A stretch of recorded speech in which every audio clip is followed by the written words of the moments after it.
Hey guys, welcome back to my channel. It's been quite a while since I've done a food shortage update video, simply because after the holidays, our grocery stores looked fantastic. They were pretty much fully stocked. I wasn't seeing shortages anywhere. However, if you are a subscriber and a follower of my channel, then you know that I've been in the midst of a pantry and freezer challenge for the last 6.5 weeks. So I haven't done a major grocery haul since November. What I found at the grocery store the other day was shocking, so I decided to snap a bunch of pictures and give you guys an update.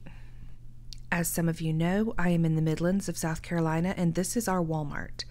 You can see that the produce section is very picked over, and some shelves are completely empty.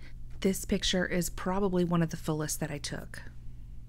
What I've read in the last few days is that some of this is the result of the severe winter storms that we've seen over the last week or so. Fruit and vegetable producers have seen freight costs more than double over the last several months. What used to cost $7,000 to go from the West Coast to the East Coast now costs $18,000 to $22,000. We're definitely going to see prices continue to rise over the next several weeks and months.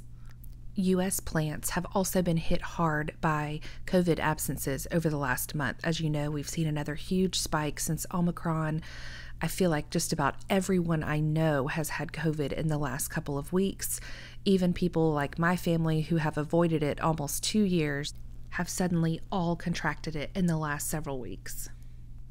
What I saw at Walmart was that their fresh produce and their meat sections were hit the hardest.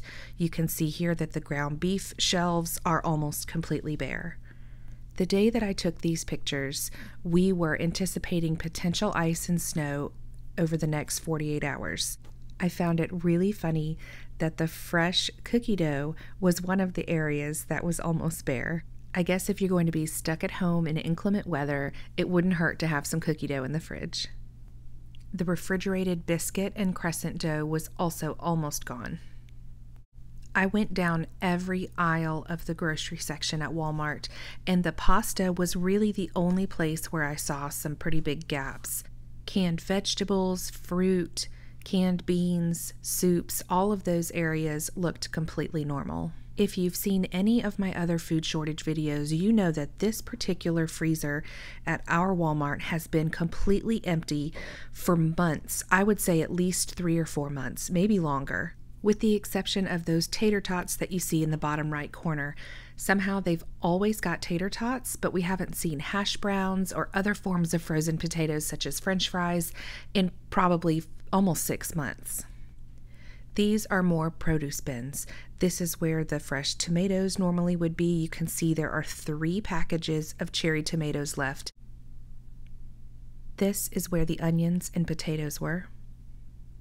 It's interesting because something I noticed in previous food shortage updates was that grocery stores were starting to get creative and filling in these empty bins with excess of other products. So maybe they would fill an entire area with onions if they had run out of potatoes.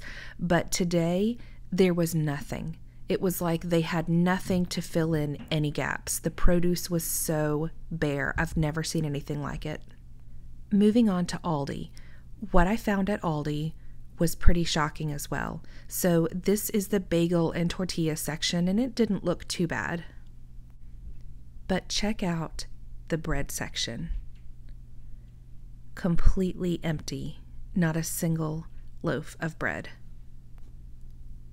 Many of the sections looked like this. There might be a little bit of product on the shelf above, but entire shelves on every row were completely empty.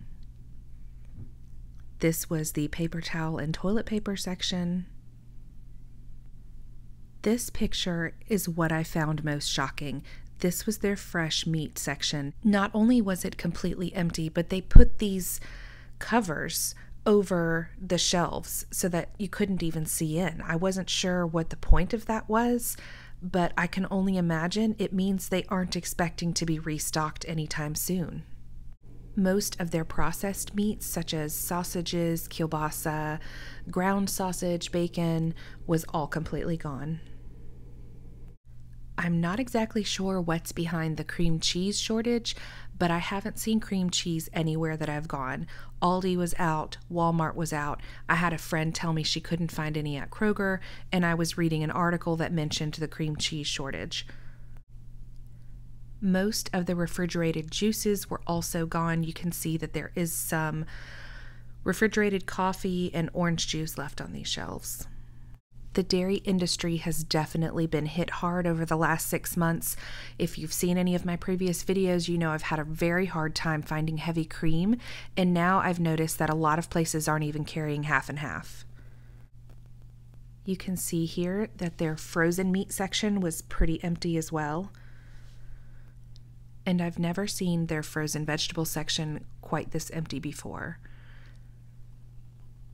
Not every grocery store in our area looked like this. When I went to Sam's Club, they hardly had any of these same shortages. In fact, I didn't notice any major gaps anywhere, so I didn't even take any pictures.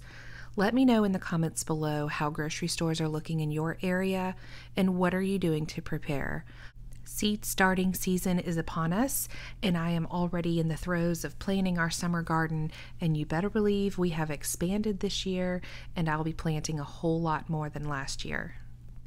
Another thing that we added was this hoop house that we intend to use to start our seeds a little earlier using heat mats, and also extending our growing season into the winter more than we've been able to do in the past.